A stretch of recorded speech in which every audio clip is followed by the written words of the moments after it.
কারো হাতে 200, কারো হাতে আবার 500 টাকার নোট, মুখে এক গাল হাসি।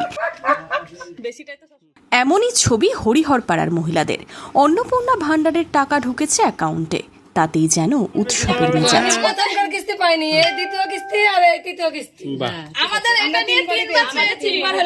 টাকা তুলতে ভিড় ব্যাংকগুলোতেও।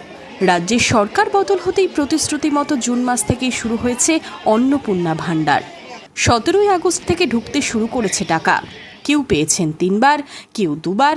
টাকা তো পাচ্ছেন, সেই টাকা দিয়ে কি করছেন মহিলারা? এই টাকাটা দিয়ে আমাদের সংসারে কিছু খরচা হবে, কিছু আমাদেরও সামগ্রীও কিনা হবে, আমরা যে কোনো কাজে লাগাতে পারবো। কেউ খরচ করছেন ছেলে মেয়ের পড়াশোনায়, কারো আবার সংসার চালাতে কাজে লাগছে অন্নপূর্ণার টাকা।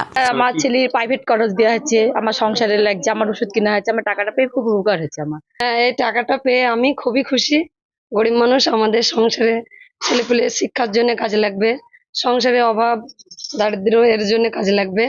এই টাকাটা নিয়ে ওষুধ কিনছি, ছেলেপেলে প্রাইভেট দিচ্ছি, এরকমই চলে যাচ্ছে সংসারে। কোন সময় কিছু কিনতে লাগলে লাগছে, দিতে হচ্ছে।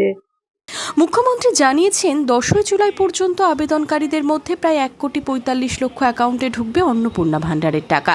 20 আগস্ট পর্যন্ত এই টাকা ঢুকবে। 11ই জুলাই থেকে 31শে জুলাই পর্যন্ত অন্নপূর্ণা যোজনায় যারা আবেদন করেছেন তাদের নথি যাচাই চলছে। অ্যাকাউন্টে টাকা ঢুকতে শুরু করায় ব্যাংকগুলিতেও উপচে পড়ছে ভিড়। অনেকের অ্যাকাউন্টে টাকা এখনও ঢোকেনি, তারা আশাতে রয়েছেন তাদেরও অন্নপূর্ণার টাকা ঢুকবে অ্যাকাউন্টে। 2 দিন ধরে অ্যাকাউন্টে ঢুকতে শুরু করেছে অন্নপূর্ণা ভান্ডারের টাকা। এখনও 2 দিন সময় রয়েছে। যারা এখনও অন্নপূর্ণা ভান্ডারের টাকা পাননি তারা অপেক্ষায় রয়েছেন কবে ঢুকবে তাদের টাকা। আধার লিঙ্ক নাই, মোবাইলের ভিতরে নাই। না, এর আগে জমা জমিতে একবার টাকা সবাই পেয়েছে, তারপরে জমা দিয়েছে। জমি জায়গা কিছু নাই, সংসারে লাগাতো, আমার অসুখ দেখাতো, মাজার সমস্যা। Bureau report, Madhyabanga news.